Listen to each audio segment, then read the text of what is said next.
speaking of these radical activists, it turns out that the left are not proud Americans. Well, they're just not American in terms of the mentality. That's right. What created America? Yes. And I go further and say that what is destroying America is the 20th century wave of Europeans who went to America. The original waves left this continent and these places because they didn't want to be European, and they created Americanism. And then the 20th century versions of them, the new waves, and from all places, they are actually Europeanizing America, and that is ruining America, from the whole social security concept to FDR and everything else, and cultural issues.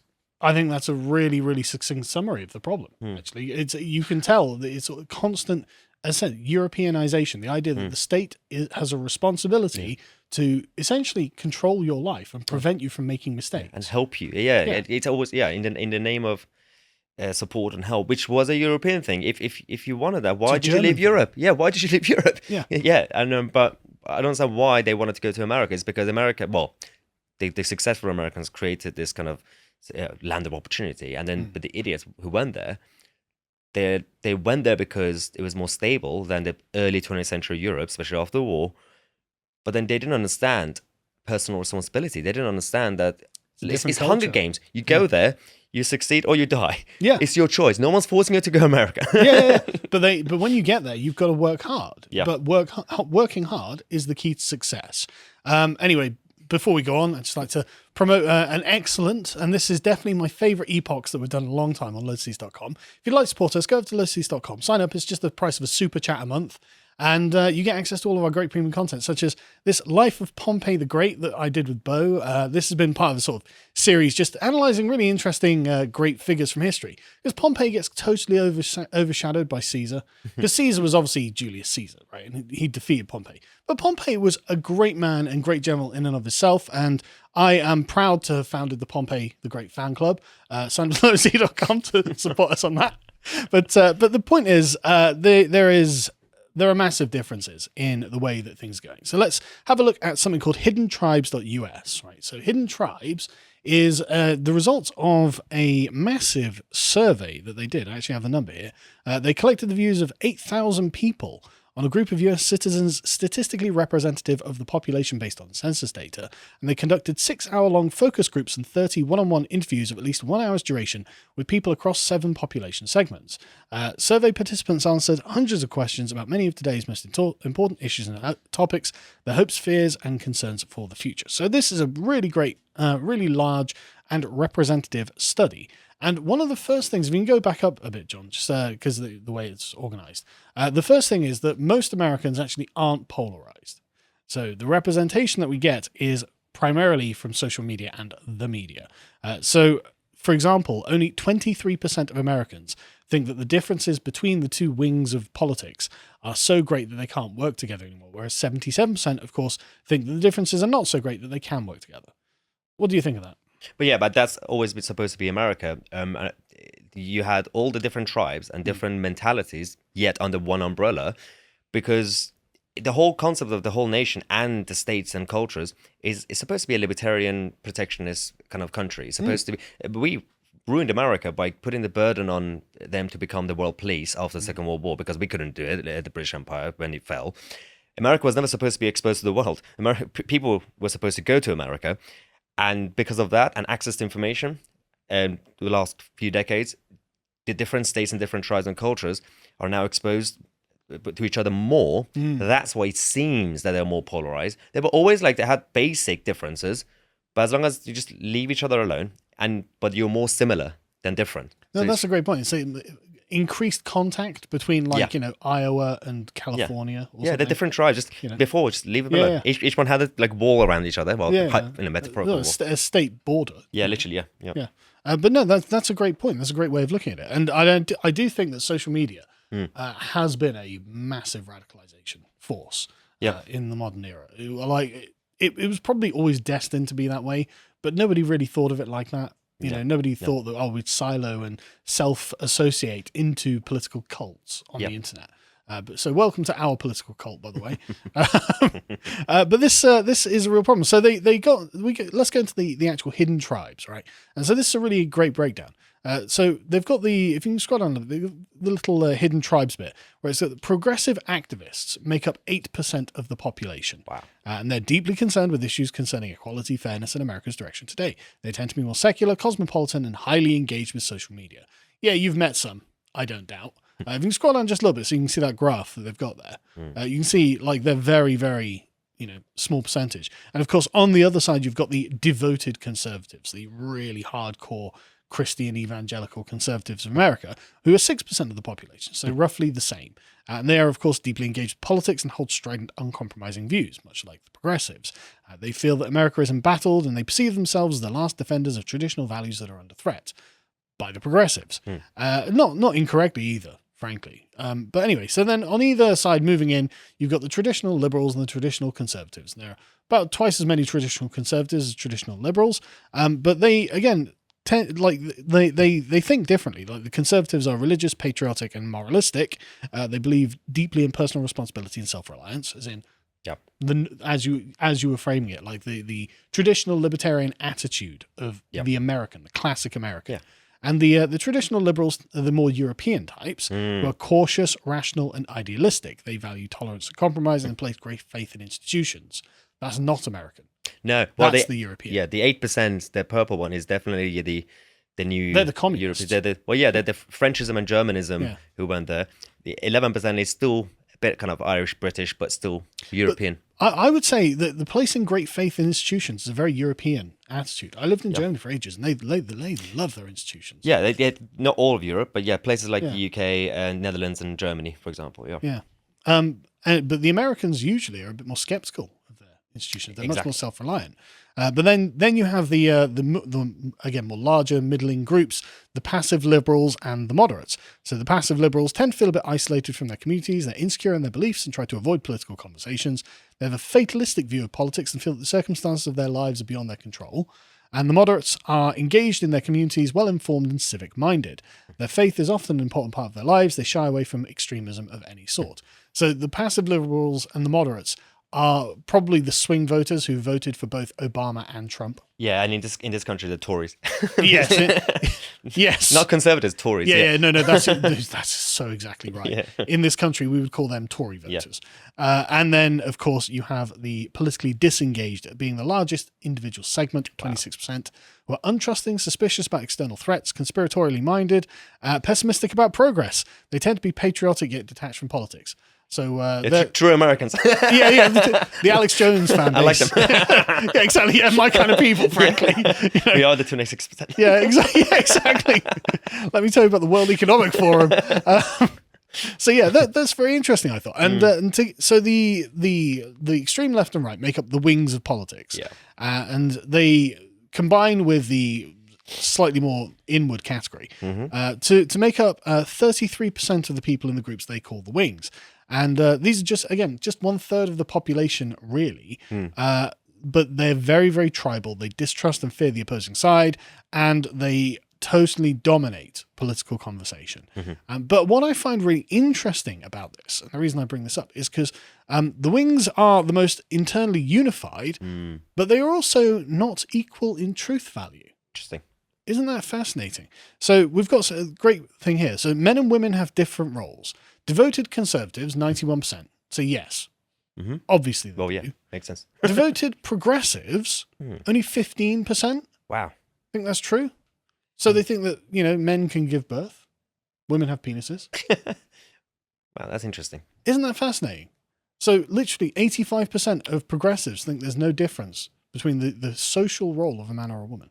It's the 20th century education system in America that's completely messed up their mind. Yeah. That's what living in California ruined does. This continent and now there. Yeah, no, it's so weird. Yeah. But I mean, literally, if you go to any other country, in any other time period, anywhere else in the world, every single one of them would have agreed with the devoted conservative there.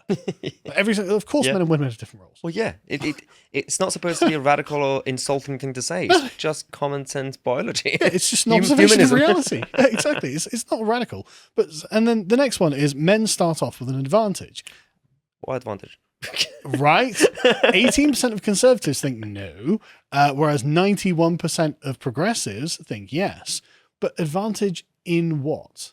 Yeah. You know, maybe an advantage in, I don't know, the world of business, perhaps, and becoming a CEO, but not an advantage when it comes to, say, claiming you're a victim of domestic abuse. Well, yeah, and not just even that, like deeper, physical prowess.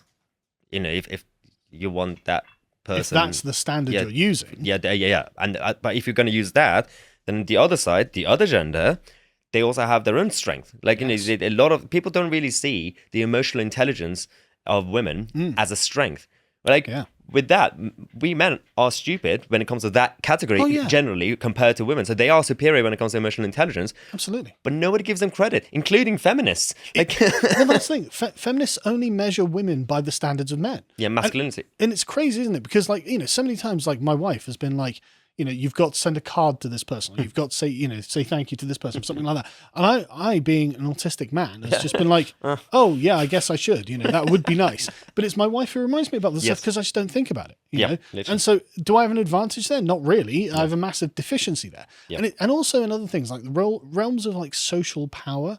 Like the Amber Heard, Johnny Depp thing, I think that really revealed the hand that a lot of women actually leverage. And, you know, we try not to talk about it. And that clip where she's like, you know, tell the world that you're a victim of domestic abuse, you're a man, no one will believe you. It's like, you've got the whip hand there. Yeah. You know. But also psychological influence historically. So for those who are familiar, the Italian mafia, you got the boss, but then behind the boss is the consigliere, who's basically like the right-hand man, everything, and in terms of advisor. Historically, women have always had that kind of massive influence behind powerful men, from your, obviously, Alexander the Great, and a lot of wars started because of them. And even now, jokingly, you know, Carrie Johnson, for example. Well, I mean, just saying, it seems true. That is a power. That is a strength. So give them credit. So they have some advantage. They, you know, not complete puppet masters, but especially if the man is weak, then yes, the woman is the puppet master. But also, like, imagine if, you know, there's a woman on a train or something, and the train carriage is filled with, you know, random people. And if a guy was to start getting up in her face, the other men would say, you know, you would think the other men would be like, hang on a second, what are you doing? You know, well, like, and that's, we see videos of it not happening in America, in fact, and that shows social breakdown. Like, that's an advantage women have lost. Yeah. You know, and so that, like, there's tangible social benefits to being a woman. Yeah. And it's, you know, to, like you say they've got no power or influence is just to only categorize them as if they're men. And so, again, I don't think that's true from the progressive activists. Hard work will always lead to success. Of course, 92% of devoted conservatives think, well, yes, if you work hard, you'll succeed, because what else are you doing? But of course, 95% of progressives don't think that's the case. That is embarrassing. What are you supposed to do for success? You're supposed to fall into your lap. Just wish for the best. Yeah, exactly. Well, I didn't work hard, but, you know, I was expecting success. That's why they're dependent on, you know, establishment and state. Exactly. They expect to have it handed down from the powers that be. But how do the powers that be become the powers that be? Yeah. You know, the next one is government should take more responsibility to ensure everyone is provided for. Well, I mean, that's a value judgment, so I can't say that's true or false, but look at that. Like, I am proud of that 3%. Yeah. As well, the 97% of the one. I'm slightly embarrassed that 3% of devoted conservatives. Yeah, exactly. I want to speak to them. we need to have words. And then proud to be an American. Surprisingly, 45% of progressive activists. Well, I was going to say in the previous graph that until yesterday, at least, even the majority of normal liberals and Democrats still fly the flag. Yes. In this country, it's abnormal for the Liberal Democrats or Labour side that those tribes to do it, or even soft conservatives. Yeah. So give them credit, the Americans. A normal, general Liberal Democrat in America is still more patriotic than us. Yeah, that's true. They're more patriotic than your average conservative voter. Yeah.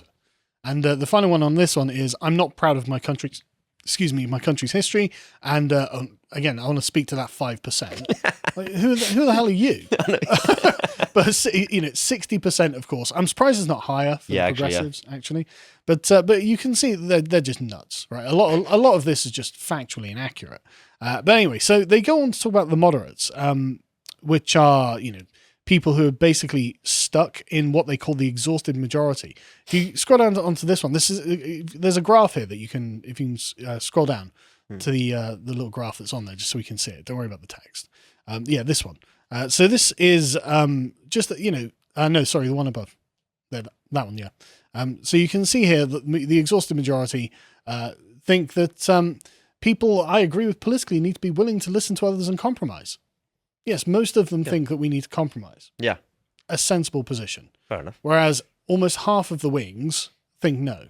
We don't have a breakdown of those wings, but very interesting. Wow. But yeah, the point is the exhaustive majority are tired of politics because of the way, and literally because of the way it's being done. And I have to say, I don't think it's because the Conservatives are refusing to compromise or listen to the left. Yeah. Well, yeah, they're making it more uncomfortable or just difficult to have any civility. It's just not American.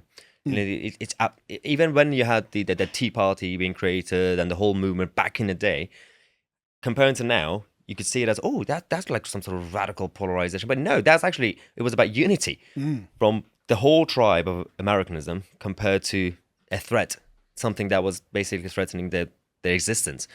But now, it's not. It doesn't feel the same anyway.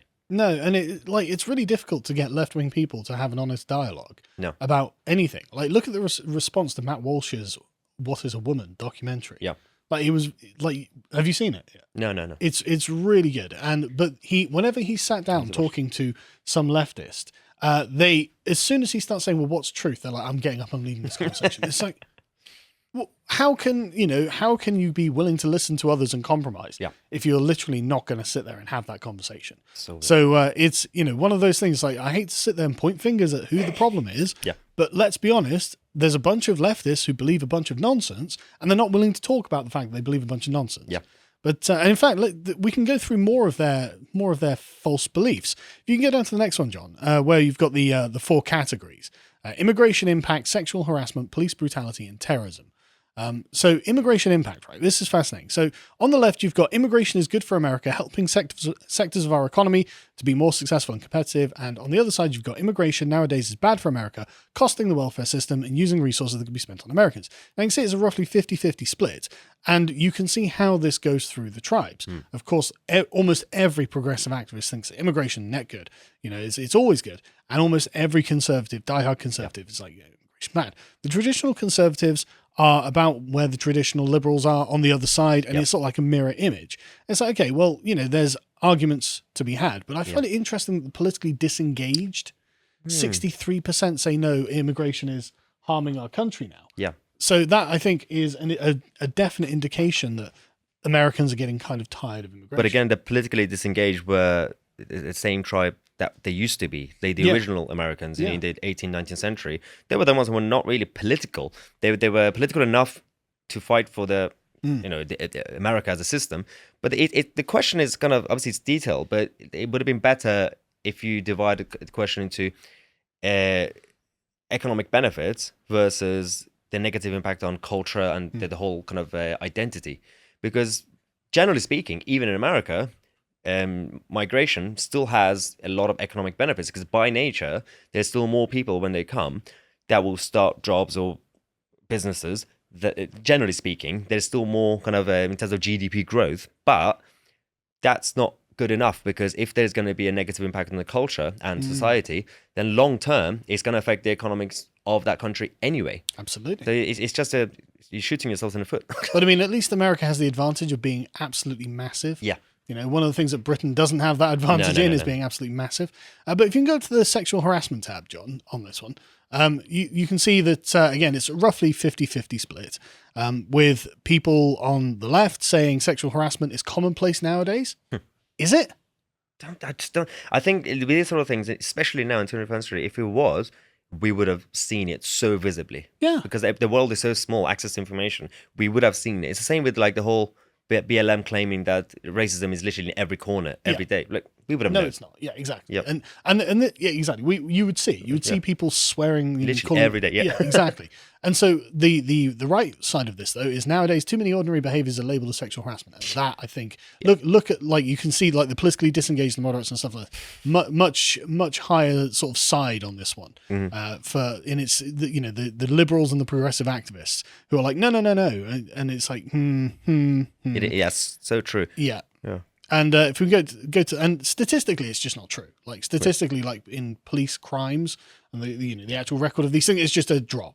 So it's just like, right. So I think that factually that's incorrect. You can get to the police brutality one. Again, this is just not really a true set of statements. The police are often more violent towards African Americans than others, or the police are mostly fair towards people of every race. And of course, it's the split you would expect. Yeah. But again, like the statistics don't really bear this out, because when polled, progressive Americans, think something like 10,000 black people are shot dead by police every year. No. And it's like, it's less than 100. It's also a lot of the videos that come out with like extreme stop and search or like stopping the cars. Yeah. So many of those videos, actually black police officers stopping, a black driver. And that's also because same applies here in terms of it's not necessarily just the skin color. It's certain areas, certain kind of threats or kind of people who could be a risk apply to that area. For example, if you go to parts of Glasgow, it will be white people in hoodies that will be stopped. Yeah. But if you go to like South East London, it will be black people in hoodies. It's it's not the skin color. It's each area is dependent on. It's a high crime area, but that's exactly right. And like the New York Times has been recording this, and it was 2019, I think, the last time they updated their database on this. It was like less than 100 black people in America were shot who were not armed, and that doesn't mean they weren't fighting with the police or anything like this. And yet the progressive activists think that literally more than 10,000 black people a year are murdered in the streets by police. It's like, so it's just you have got a completely disconnected view of reality. Yep. And then if we come on to terrorism, this is fascinating. This is absolutely fascinating. Because again, you couldn't get a more numerically confirmable statistic than this. So there are extremists in every religion, or Islam is more violent than other religions. Whoa, look at that. Look at that. The progressives think that there's just no difference between Buddhism and Islam. Really? That's interesting. Isn't that fascinating? That should be so obvious. But they're so blind to the realities of the threat from Islam. Yeah.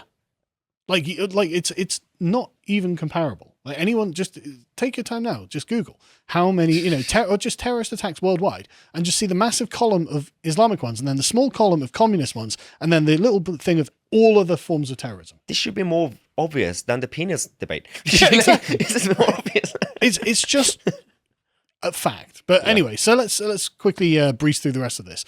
So this study is founded on Jonathan Haidt's moral foundations theory. Have you seen it? Right. You can scroll down to the shifts in the moral bedrock one. If you can go down.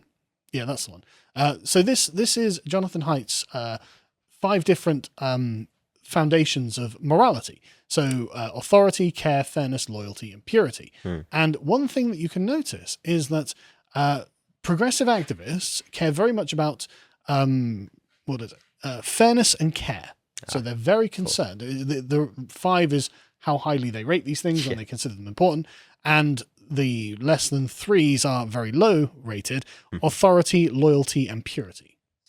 That's funny, because if they care about fairness, they should actually care about authority, because authority gives you fairness, like the justice system and all that. But they're against it. The police, they want to defund the police. Exactly. they see it as intrinsically unfair or uncaring to have justice for victims. Yeah. And to have a police that prevent crimes and things like this.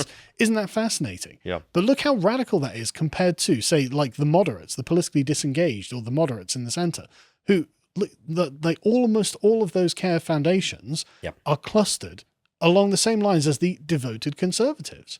Like the devoted conservatives are very, very much closer, within half a point of the moderates and politically disengaged, than the progressive activists, who are nearly 2 points away from them. Yeah, that shows the biggest delusional kind of flaw of the, let's just call it the actual, even intellectual left. They are genuinely, my belief is that, academic intelligence could actually make you very stupid, actually. Yeah. Because they are against authority, but then their solution to all problems is big government, which is authority. But they genuinely don't see, when they say big government, they don't even say big government, as authority. They genuinely have this abstract concept of it's society. I'm like, you do realize you're using the big machine, the whole actual establishment, but they don't say this. They genuinely think it's, no, we're doing what Jesus said, help each other. I'm like, that's not what he meant. He didn't say use the state to do it. And B, you're not a Christian, so don't cite Jesus.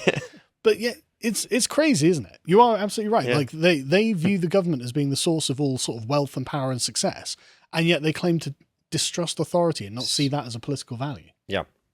Isn't it wild? But you can see the detachment from the regular people just on this. This is so revealing to me that it's like they don't care. And this is where you get the drag queen story out. Yeah. Do they care about purity? No. Do they care about loyalty? No. This is why I'm more concerned about the loyalty, lack of a loyalty. Yeah. That's very dangerous. Yeah. Like they hate America, so they just don't care. Yeah. And it's just like, don't know what to tell you. I don't see how. If the moderate Americans, if the politically disengaged and the moderates are like, well, we should all come together. It's like, I think we can see who the problem is. Yeah, my view is when they hate America, they actually hate themselves. They self-hate. And that, that they hate what they're born into, what they are, but that's why they're all confused. No, I think that's true. Yeah. I think that's true.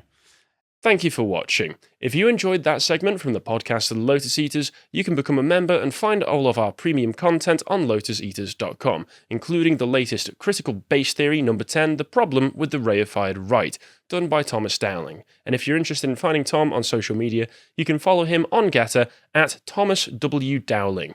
Thank you and goodbye.